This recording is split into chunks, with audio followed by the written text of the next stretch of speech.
Hello and welcome to Old Testament Survey 1, Lecture 7 on the book of Joshua.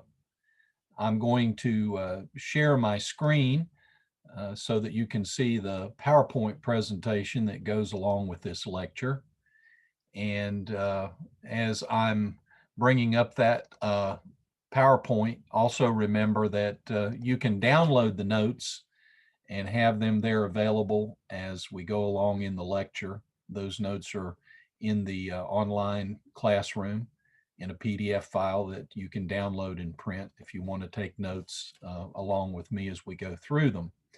Well, we are looking today at the book of Joshua, and the elements of the book of Joshua may have been recorded as they occurred. Most likely some notes were taken, and then later these notes were edited and compiled perhaps in one of three time periods, either shortly after the events themselves took place, or perhaps during the reign of King Hezekiah or Josiah in the 7th century BC, just prior to the fall of Jerusalem to the Babylonians, as the Jews were documenting their history and preserving it for the future.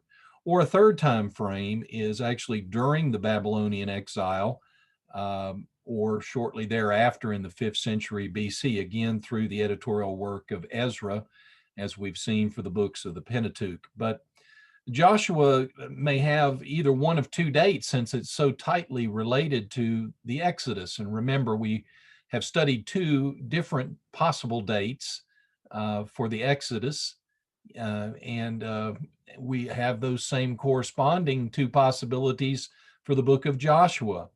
An early date could be supported by the textual evidence in Joshua 13:6, 15:63, and 16:10. For example, a comparison of Joshua 16:10 with 1 Kings 9:16 would place the writing of Joshua prior to the time of King Solomon, and Joshua 8:32 gives evidence of scribal activity. So the book could have been written down during the lifetime of Joshua and then later edited by perhaps Samuel would be another good possible candidate. So there is some early recording and then some editorial adjustments, additions, and changes that are evident based on the text itself. But the events themselves correspond with the date of the Exodus, depending on whether you follow a 15th or 13th century BC Exodus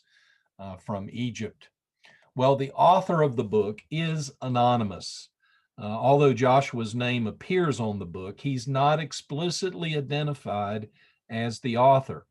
Again, Samuel, among the Jews, is the traditional author of the book, and it is the first book in the canonical grouping known as the former prophets among the Jews. The four books of the former prophets are Joshua, Judges, Samuel, which includes both 1st and 2nd Samuel, and the book of Kings, which includes both 1st and 2nd Kings in our canon. So those four books, Joshua, Judges, Samuel, and Kings, come together in the Hebrew canon as the former prophets, and Joshua is the first book among those four. It's also a part of the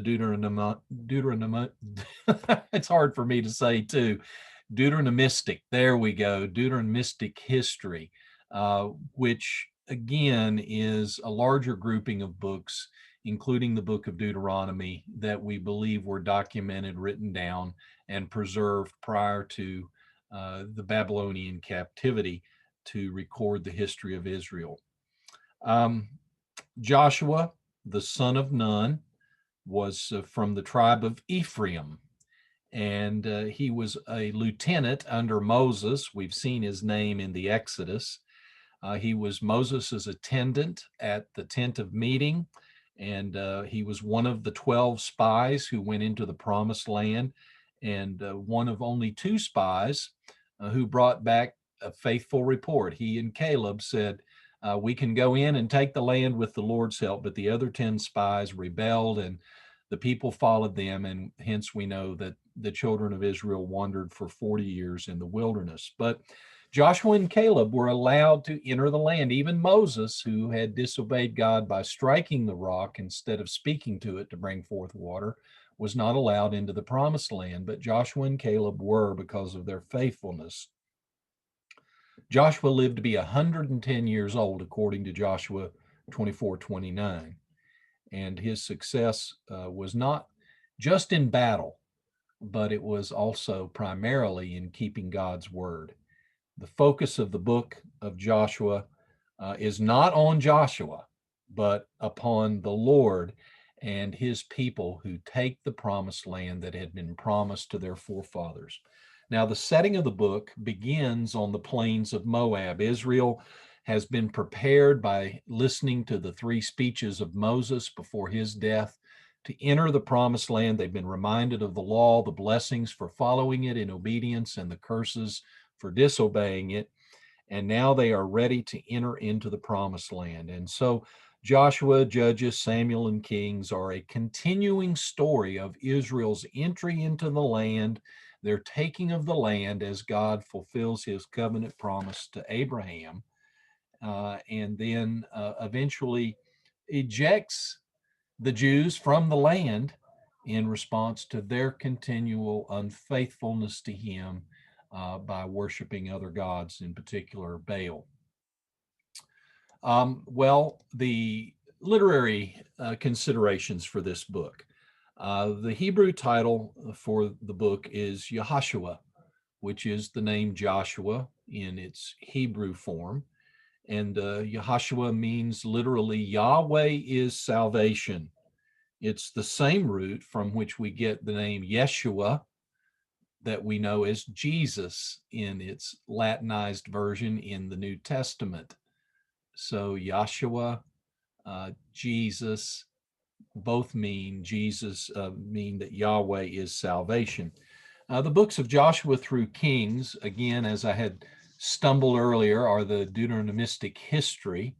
And there is a remarkable style of unity, vocabulary, the transitions in the speeches, and certainly the overlap of the content.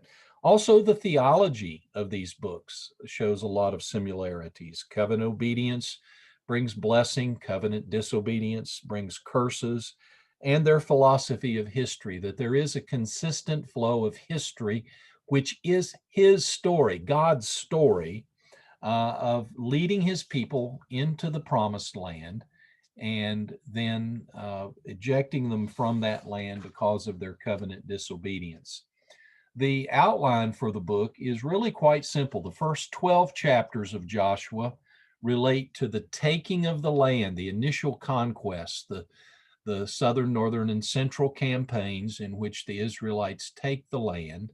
And then chapters 13 to 21 document the distribution of the land according to God's previous instructions. And then chapters 22 and 24 document the early period of life in the land after the initial conquest. Well, as in most of the books that we study, there are several important theological concepts that we want to look at. That first of these that I would mention to you is that Yahweh is a covenant God. Certainly we have seen that already. God has made covenant with Abram, who becomes Abraham, and making the promise of the land to him and his descendants. God has entered into a covenant with Israel as he's brought them up out of captivity there at Mount Sinai. And God continues to be a God of covenant, who seeks to live in that covenant relationship with his people as they obey the law. Now, the people must obey the law of God in order to be blessed with possession of the land.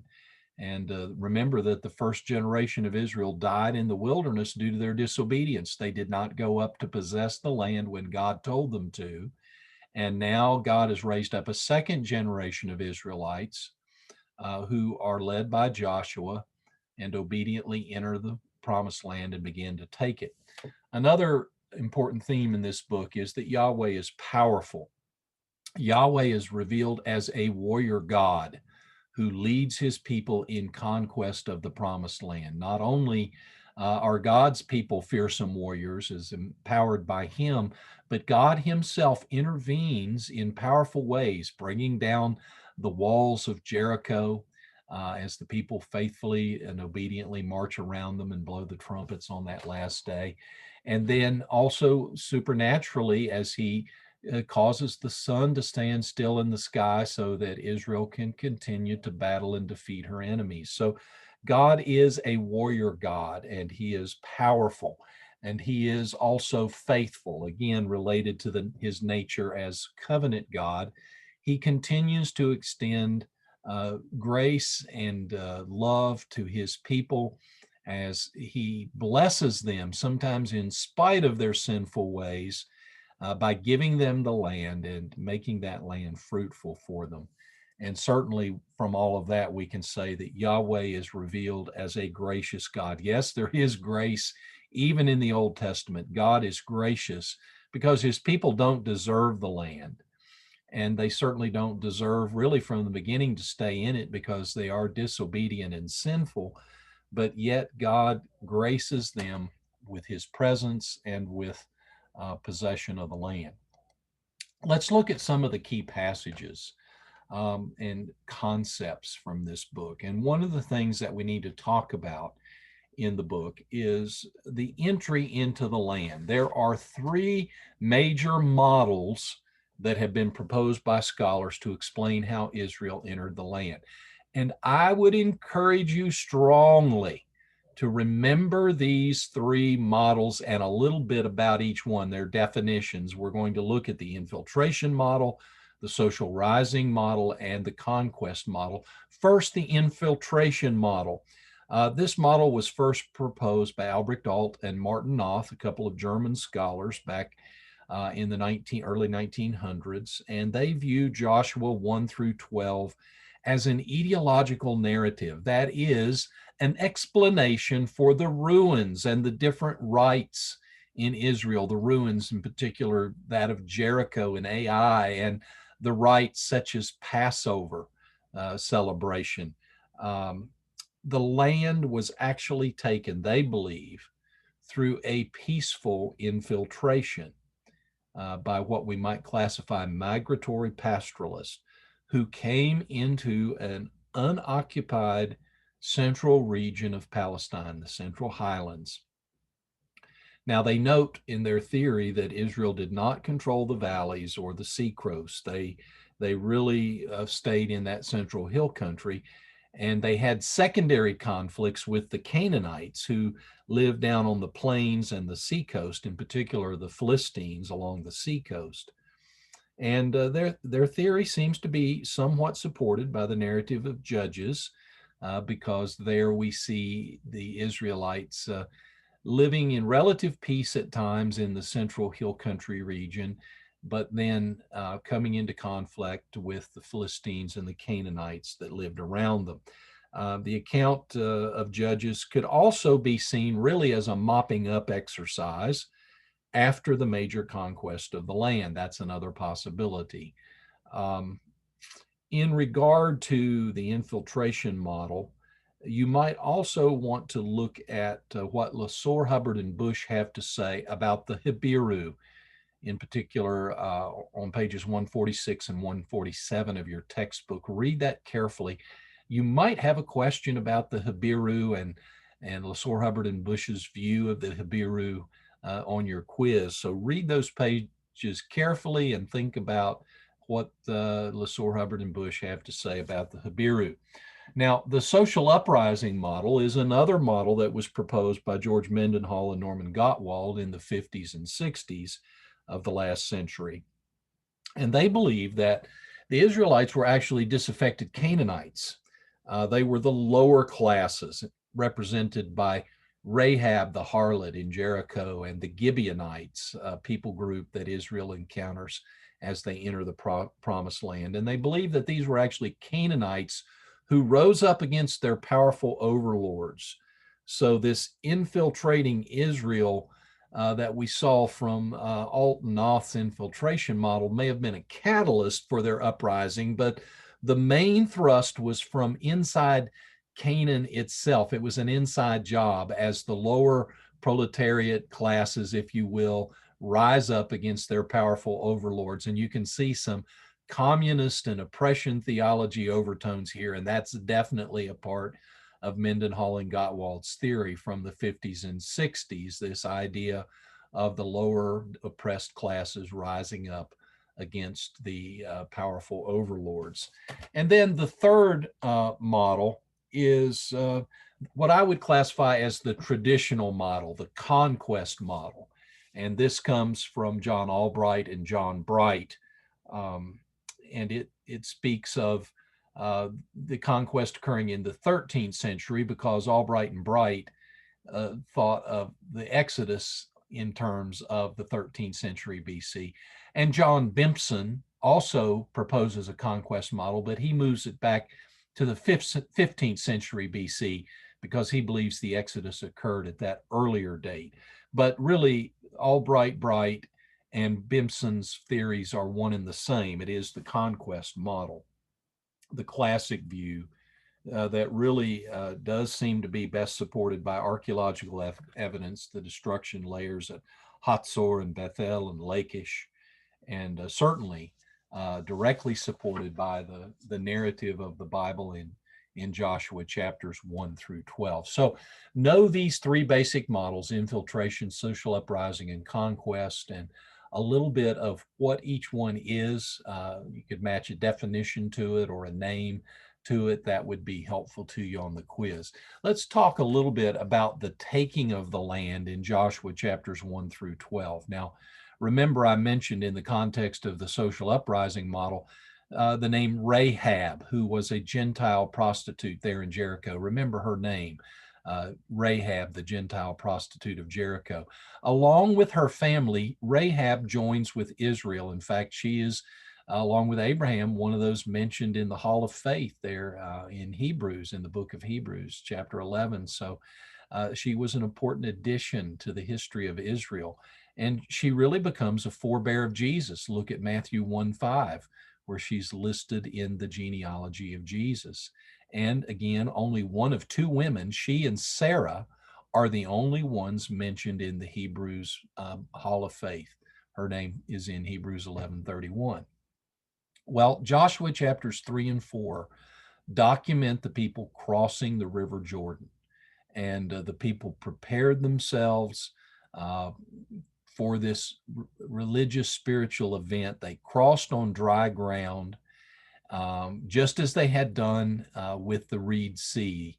And this makes a nice bookend. They enter the wilderness through the Reed Sea, parting before them, and they exit the wilderness through the Jordan River, parting before them. And they are spiritual memorials, if you will, of the people's entry into following God and then following him into the promised land.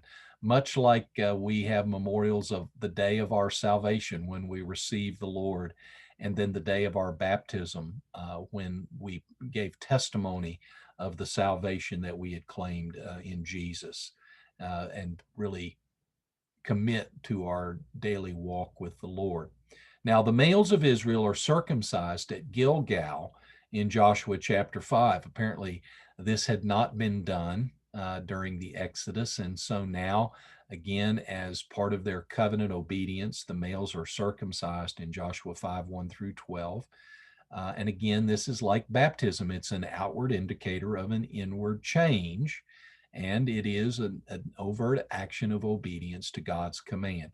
And then comes the fall of Jericho after the people enter the land and are in covenant obedience with God. Joshua 5:13 to 6:27 document that very first conquest against the city of Jericho. Now, the punishment prescribed for Achan's sin in Joshua 7 may seem rather harsh to us, that he and all his family and all of his possessions are killed and destroyed, devoted to God. And you'll want to remember his name as well. Remember Rahab as the prostitute who joined Israel at Jericho, and remember Achan as the one who disobeyed God's command for Herem. He took what was banned and what was to be dedicated to God, he took it for himself. And because of his sin, his covenant disobedience, Israel was unable to take the city of Ai there in Joshua 7, verses 4 and 5 and verse 11, because of Achan's sin. They failed. They had taken Jericho with God on their side, but Achan had taken some of the banned materials that were under Herem, and because of that, they failed in battle against Ai. Well, Achan's sin affected the whole body and was eventually uncovered there in Joshua 7:16 to 21, and purged from Israel as Achan, his family, and his possessions fall under the ban themselves, under Herem, and are destroyed in Joshua 7:24 to 26. So he and all those associated with his name suffered the same fate as the inhabitants of Jericho. They fell under the ban, or Herem. Now, that's another important concept from this book. We've been introduced to Herem in the book of Deuteronomy, in the legal prescription of it. But here in Joshua, we see Herem, holy war, Hebrew holy war, in action. And Herem was really widespread in the ancient Near East, and certainly would have been a familiar concept to the Israelites. But God's revelation is progressive in nature many times, and it moves people from where they are to where God needs them to be. In particular, compare monogamous marriage of Leviticus with the polygamous practices of the patriarchs. Abraham, Isaac, Jacob had multiple wives, but we know that the law in Leviticus prescribes God's ideal standard as set forth in Genesis 1, one man, one woman together for a lifetime.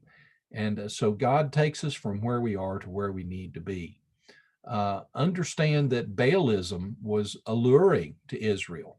And it was a continuing threat to Israel. In fact, it would ultimately lead to the northern kingdom's downfall and the southern kingdom's downfall, as the Israelites worshiped this other God and thereby broke covenant with God and fell under the curses of God. And this is, I think, one reason for the command of ban, or Herem, to kill all the inhabitants and destroy all their possessions, to get rid of the idols and the idolaters, so that they could not be a corrupting influence on God's people. Because remember, it is through God's people that God is bringing a holy seed to break the ultimate curse of sin, death, and hell. That seed Jesus promised all the way back in the Proto-Evangelium in Genesis 3:16. So God is at work through Herem, as harsh and extreme as it seems, for a better purpose for all people in all times. Campaigns, there are 3 campaigns in this conquest of the land. And as with the 3 infiltration models, I think it would be good for you to remember the 3 campaigns. It starts with the central campaign that's documented in Joshua 3 through 8, in particular, with focus on the cities of Jericho and Ai. Remember that the central campaign is where it starts, with Israel taking Jericho and Ai. Now, the second campaign that's documented in Joshua chapter 10 is the southern campaign, where Israel fights against a coalition of kings, and they experience the supernatural long day. Remember, I mentioned that earlier, that God is a powerful warrior engaged in battle with and for his people, and he intervenes supernaturally to lengthen the day so that Israel can continue to pursue and defeat and destroy her enemies in the southern campaign. And then the northern campaign comes last in Joshua 11, and this is a Canaanite coalition with Jabin, king of Hatzor, at its head.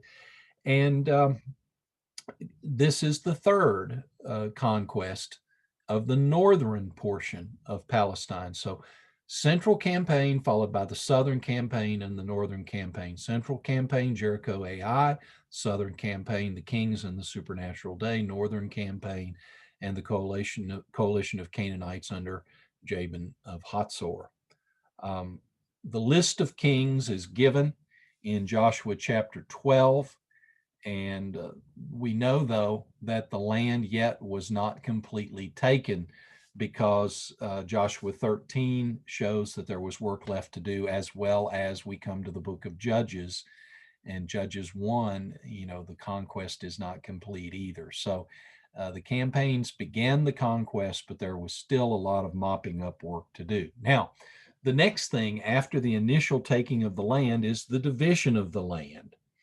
And it was divided by casting the holy lots, the and Thummim that had come to be during the leadership of Moses, the holy lots, if you will, that were cast to discern God's will.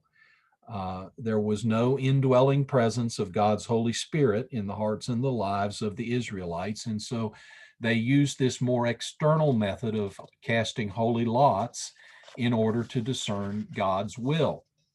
And on the screen there in the PowerPoint, you see the 12 tribes that received an inheritance in the land. Remember that Reuben and Gad had requested and were allowed to settle on the eastern side of the Jordan. And you see their land there in the blue and the purple, Gad and Reuben. Now, they were required to go into the land and fight to help Israel take the rest of the land, but they were allowed to settle on the eastern side. The other tribes settle on the western side, and there is one tribe missing, and you hopefully remember that that's Levi, because the Levites did not receive an inheritance in the land. They received particular cities that were to be their dwelling places, but they did not receive land. But there are 10 tribes because Joseph is divided into the tribes of Ephraim and Manasseh. They were the sons of Joseph. And so they received an inheritance in Joseph's name. So you see the 10 tribes: Asher, Naphtali, Dan, Manasseh, Zebulun, Issachar, Manasseh, Ephraim, Dan, Benjamin, and Judah, who received an inheritance on the western side of the Jordan River. So the division of the land documented there as God directed by the holy lots in Joshua 13 through 21. Also in Joshua 20 and 21 are the 6 cities of refuge. 3 cities, Kadesh, Shechem, and Hebron, are on the west bank of the Jordan, and 3, Betzer, Ramoth, and Golan, are on the east bank. So 3 cities of refuge for the tribes east of the Jordan, and 3 for the tribes west of the Jordan. And you'll remember that these cities were the ones to whom someone who committed manslaughter, unintentional murder, could flee, and they, as long as they remained in the city of refuge, they would not be killed by the blood avenger, at least until the high priest changed. The new high priest came in, then they were free to even leave the city of refuge without fear for their lives. And again, you can refer back to Numbers 35 and Deuteronomy 19 in regard to these cities of refuge. Now, there were also 48 cities for the Levites, and those were specified in Joshua 21, and those are designated in accordance with what was prescribed in Numbers 35. And in particular, note the gracious gifts that the Lord gave Israel in Joshua 21, 43 through 45, that all the land he had sworn to give their forefathers, he gave to them. And they had rest on every side. They had shalom, peace, wholeness, completion. And he handed over all their enemies to them. Now, that doesn't mean that they wouldn't have battles to fight in the future, but this is a documentation of God's fulfillment of his covenant promise to give Abraham and his descendants the land and to allow them to dwell in peace in that land. Joshua's farewell speech appears in Joshua 23 and 24, and this again, is probably some familiar territory. If you've heard sermons from Joshua, you may have heard Joshua's farewell speech. It is a rather famous speech. And Israel again gathers together to hear this last word from its great leader, just as the Israelites gathered on the plains of Moab to hear Moses' final speeches before his death. So Israel gathered at Shechem in the land of promise to hear the final speech of Joshua and to renew the covenant with God. Joshua 23 contains all the features of a suzerain vassal treaty ceremony. The covenant is recounted and reminded of the obligations, and then the people freely commit themselves to God to follow the covenant. And this may have been the basis for an annual ceremony that Israel engaged in to renew the covenant. And it is in those verses 14 through 16 that we find perhaps the most quoted verses in all of the book of Joshua, as Joshua proclaims, "As for me and my house, we will serve the Lord." That is a famous quote that we're familiar with. Well, this is a bit of an introduction to the book of Joshua. I hope that's been helpful for you. Make sure that you paid attention to what I pointed out in this lecture for preparation for your fourth and final quiz. It'll be helpful to you. And just think about the book of Joshua this week and apply it to your own life and context of ministry. What conquest is the Lord leading you to? How is He directing you? How are you doing in obediently following Him? Have you experienced some setbacks because of your failure to obey?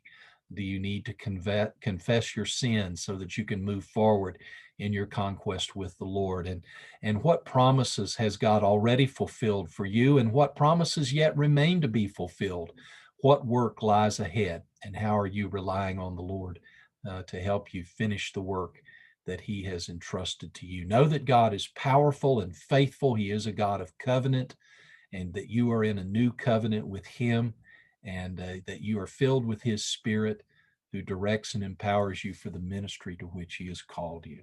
I pray that you'll be blessed in your study and your ministry this week, and I look forward to sharing time again with you next week, as we will have our final lecture on the book of Judges. Until then, may God bless and keep you, and thank you for joining me today.